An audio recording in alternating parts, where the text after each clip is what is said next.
Good morning, everyone. Welcome to this special edition of podcast from Media School. I am Harshveer Singh of Class 10H. And I am Jivanjot Kaur from Class 9S. Today, we have an incredible honor of hosting an esteemed guest who has made significant contributions in both military and academic fields. That's right, Jivanjot. We have Col Daljeet Singh Cheema with us today. He's a retired soldier, an accomplished educator, a great writer, and a renowned motivational speaker. Colonel Cheema has authored 21 books and has written over 630 articles. He has been awarded with Punjab Ratan for his intellectual work. We are excited to learn from his vast experiences and insights. Let's dive right into this interesting conversation. Colonel Cheema, I thank you to join us today and welcome to the Shemrock Media School podcast. I am so happy to be talking to the young journalists of Media School of Shemrock. I'm so happy. So you are most welcome. Ask me whatever you want to. To begin, I would like to ask, how were your school days like and what were you like as a student? I was a very bright student. I passed my matriculation in 1958 from a small town school. And there it used to be a university exam those days. Punjab, Haryana, Himachal, as you know, was one at that time. And Punjab University used to conduct the exams. I stood third in the entire Punjab University in 1958 in the matriculation examination. I was a very good student, and I am happy to share with you that I used to score 200 out of 200 in mathematics, and of course other subjects I was good. So I used to love going to the school. Unlike many children who don't like to go to school, because I was doing well, teachers also admired me. My parents also admired me. So I used to go very happily to the school. So you were a really bright student in school. Yeah. Okay, sir. So my next question to you is, you have been taking mock tests with the UPSC aspirants. We'd like to know what skills or qualities you think are the most important for students to develop in school that will be helpful at the stage of UPSC preparation. All right. You see, as you know, UPSC has 3 stages exam. One is the preliminary. Once you clear preliminary, then you go to the main stage. And there are around 15 to 18 lakh boys and girls aspirants who appear every year in the preliminary. Then they go to the mains, and ultimately those who clear the mains, number of vacancies multiplied by 3. Those are the number of students or candidates who are invited for personal interview. It is called personal interview because it is a personality test. Please remember and understand that your knowledge has already been tested in preliminary exam and the mains exam. Now, 250 marks worth of this interview is your personality test. And the most important thing in personality test which we look for is that how the candidate is by himself or herself, natural self. How does one understand and analyze the question which is being asked? And of course, how does one respond? You see, the answering a question and responding to a question, these are 2 different things. Answering is, I ask you, do you know computer? You say yes or no, and that is the end of it. Respond is that you go into the details of what is being asked in the question, you understand it. So listening to the question very carefully, and while the question is being asked, during that time framing the answer in a sequential, logical manner. That is what a good candidate is expected to do.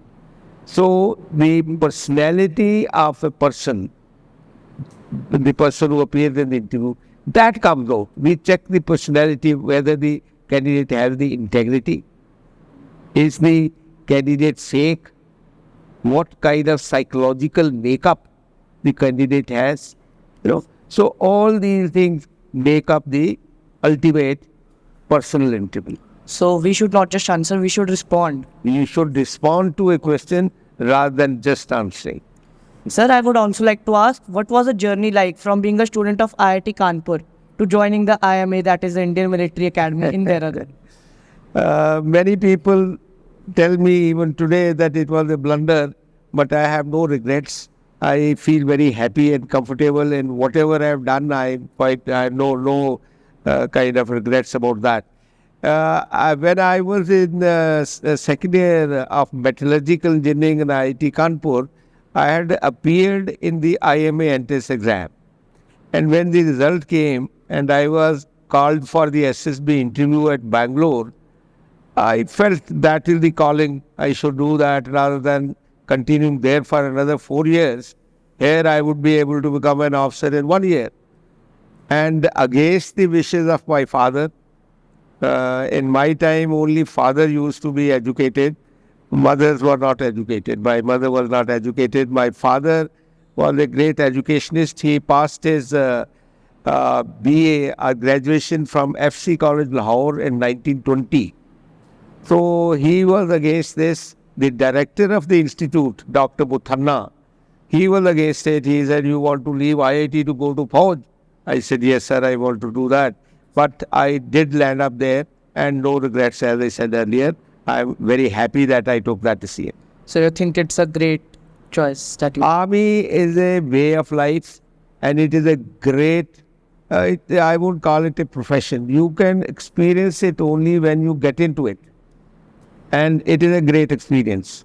You see, you have that, when you join Army or Air Force or Navy, the first day you sign a bond or guarantee with the government of India that I am prepared to lay down my life for the sake of the nation. So that national pride and that kind of feeling, which is very important, I think, and every youth in the country should develop that. So, what motivated you to transition from a military career to a career in teaching and writing? You see, what happened is I was selected as we call it directing staff. In Army, there is a system. Those instructors are called directing staff. Directing staff 1, directing staff 2, director like that there. I was a directing staff at Military College of Electronics and Mechanical Engineering, Secunderabad, for about 10 years. I was there as a captain, major, lieutenant colonel, till I took premature retirement to do what I love to do, what I am doing today. That was training, development, growth, teaching.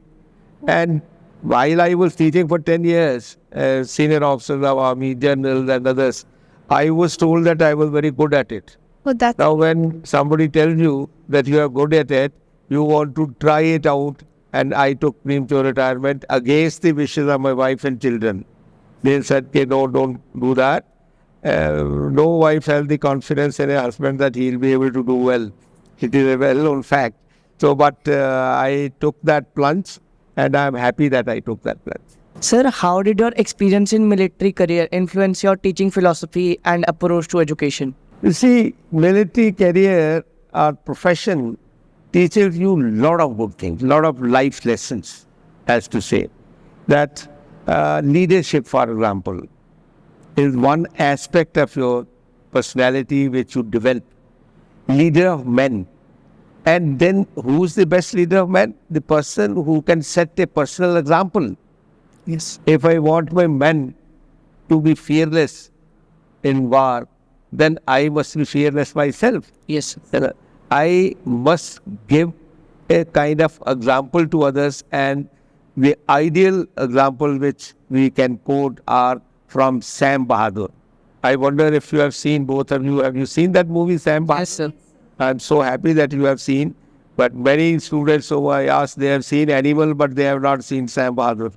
I think Sam Bahadur is a great movie, Sir, it's great. and there's so much to learn from the greatest soldier India has ever produced.